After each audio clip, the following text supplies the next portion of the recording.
Hai, selamat datang di Biblians.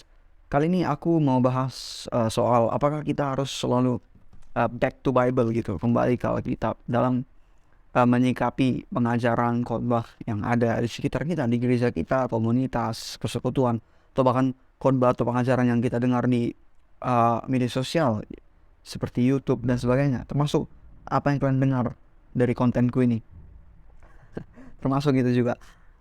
Jadi apakah harus back to Bible? Apakah semua pengajaran yang kita lihat harus didasari dari Alkitab, atau Alkitab hanya sebagai uh,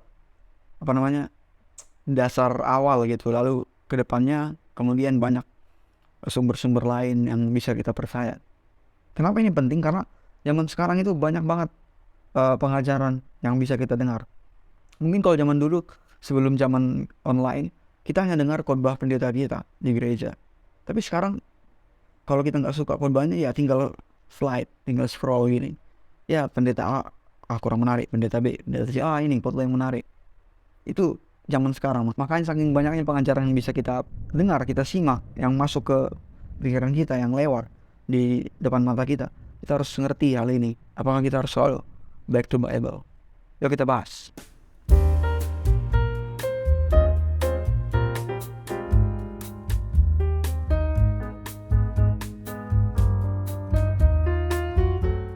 Pertama, 2 Timotius 3 ayat 16. Segala tulisan yang diilhamkan Allah memang bermanfaat untuk mengajar, untuk menyatakan kesalahan, untuk memperbaiki kelakuan, dan untuk mendidik orang dalam kebenaran. Di sini jelas dikatakan dasar kita iman Kristen untuk mengajar, untuk mendidik, untuk khotbah dan sejenisnya itu harus berdasarkan tulisan perkataan yang diilhamkan oleh Tuhan langsung. Harus dari wahyunya Tuhan, wahyu Roh Kudus. Maka itu menjadi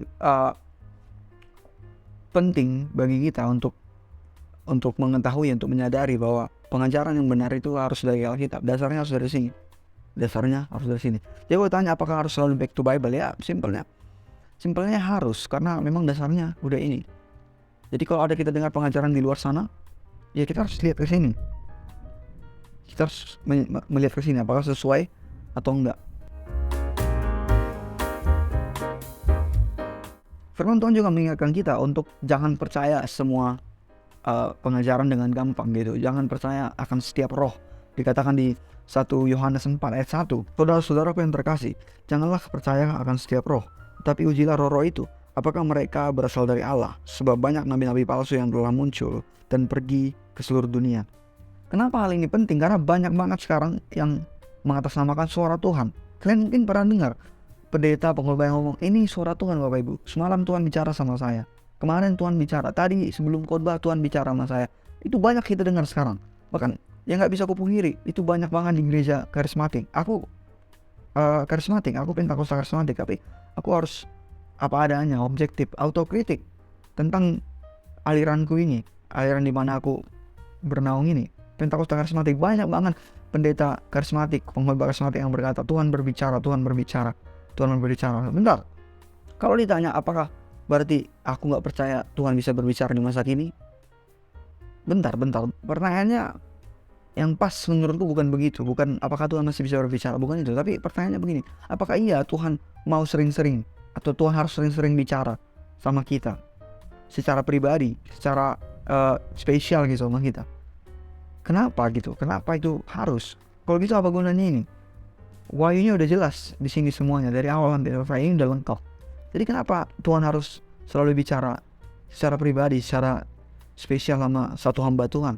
Terlebih ada yang bilang audible, langsung ada suaranya, atau langsung kelihatan ada Tuhan gitu, atau malaikat, ada wahyu yang disampaikan secara spesifik hanya untuk dia dan tidak pernah didengar oleh orang lain gitu. Kenapa? Emang harus begitu? Jadi masalahnya bukan apakah Tuhan emang Tuhan nggak bisa lagi bicara zaman sekarang? Bukan itu. Oke, bisa, no problem. Tapi bukan itu urgensi kita, bukan itu. Seperti yang aku bilang tadi, itu urgensinya. Nah jadi kalau ada yang mengatasnamakan ini suara Tuhan, kita nggak bisa langsung percaya. Itu jelas dibilang di 1 Yohanes tadi. Jangan langsung percaya. Bahkan di terjemahan yang lain, aku suka terjemahan bahasa Indonesia yang ini, dikatakan seperti ini. Saudara-saudari yang saya kasihi, janganlah cepat percaya kepada seseorang yang mengaku bahwa ajaran atau nubuatannya berasal dari Roh Kudus, Kalian harus terlebih dahulu menguji ajaran atau nubuatannya itu untuk mengetahui apakah memang dari roh Allah atau roh lain. Karena di dunia ini sudah banyak guru dan nabi palsu. Nah dari situ kita ngerti bahwa jangan percaya setiap orang walaupun dia bilang ini dari Allah, ini dari Tuhan, ini suara Tuhan. Nggak bisa kita langsung percaya. Itu udah diperingati dari firman Tuhan ini. 1 Yohanes 4 ayat 1 tadi.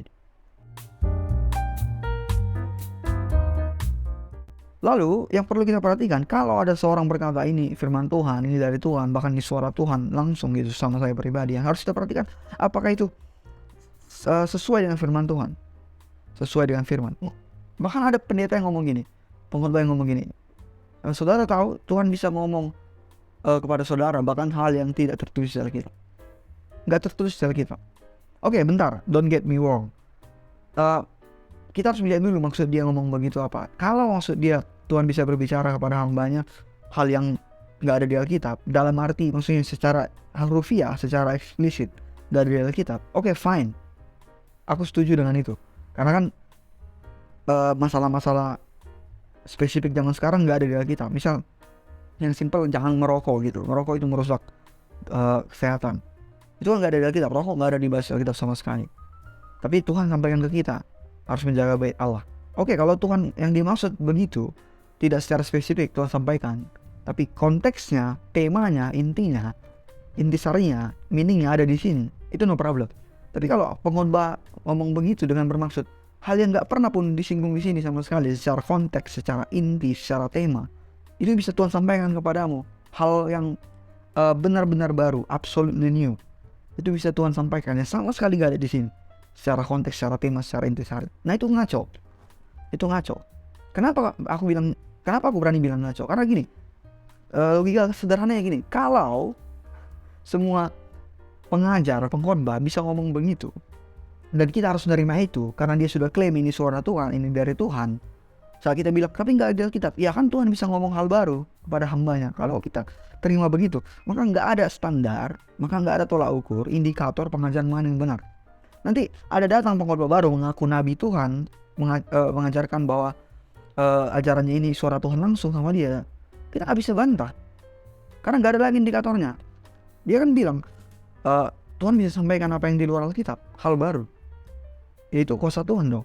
Disampaikan kepadaku ya suka-suka Tuhan, aku hambanya, aku hanya menyampaikan. Berarti nggak ada lagi tolak ukur. Jadi kita nggak bisa melihat mana pengajaran yang menyimpang, yang nyeleneh, yang ngaco, nggak ada lagi.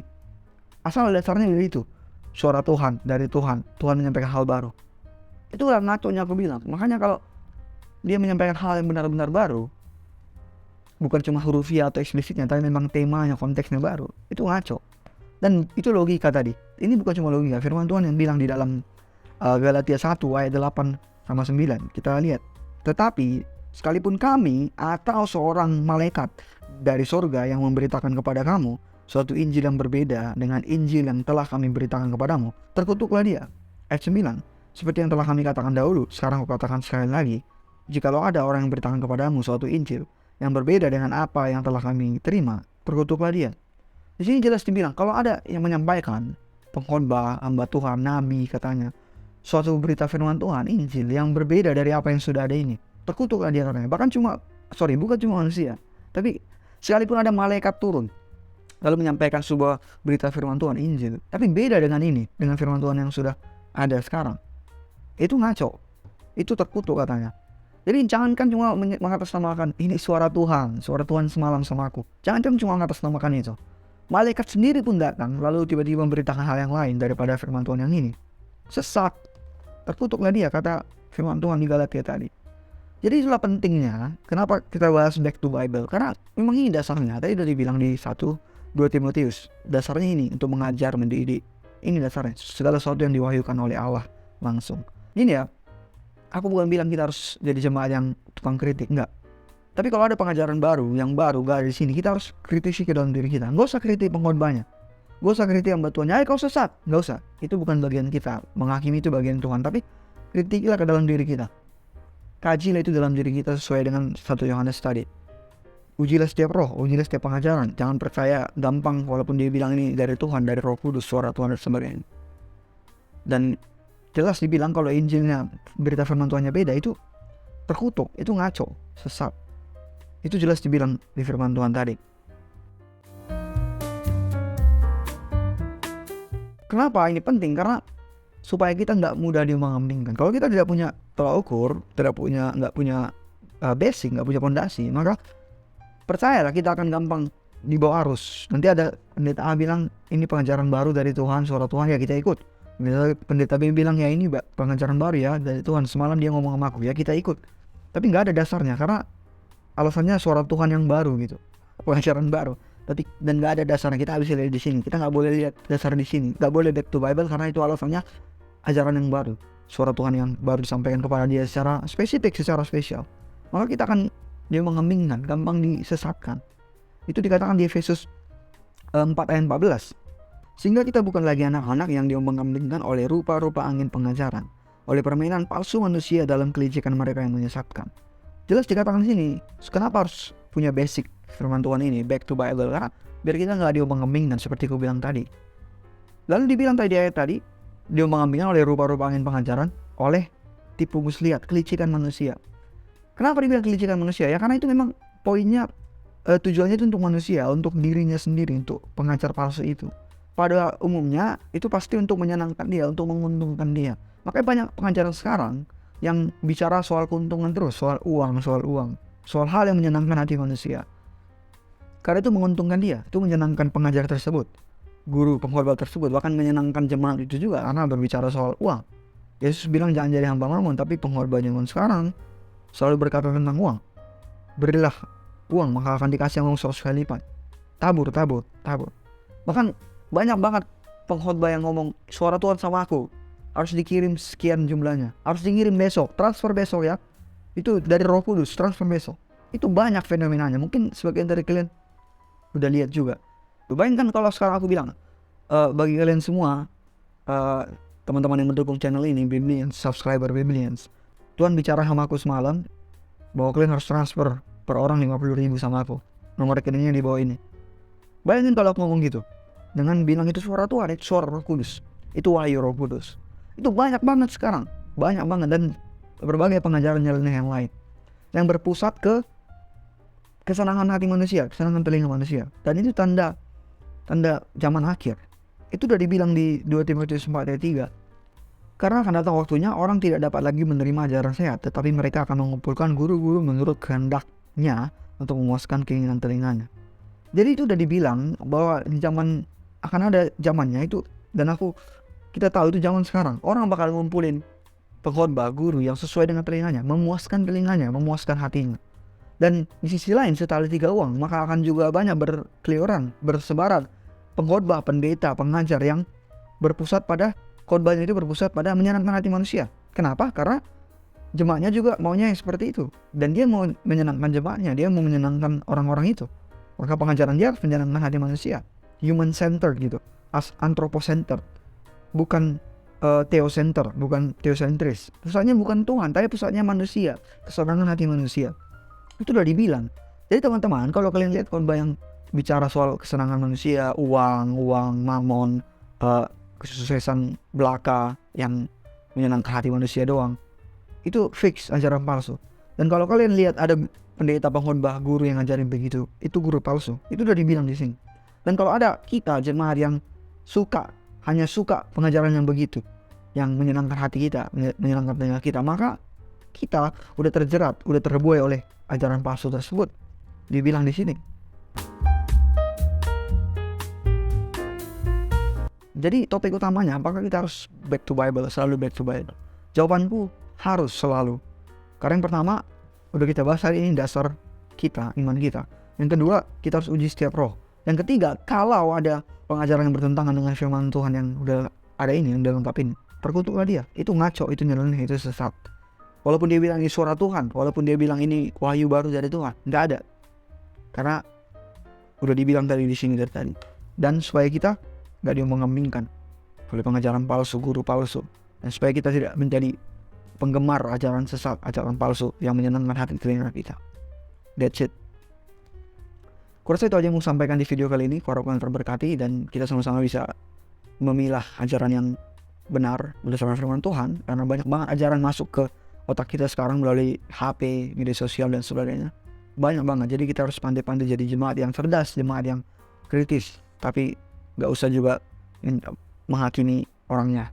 Oke? Itu aja. Ku harapkan terberkati dan seperti biasa, bye.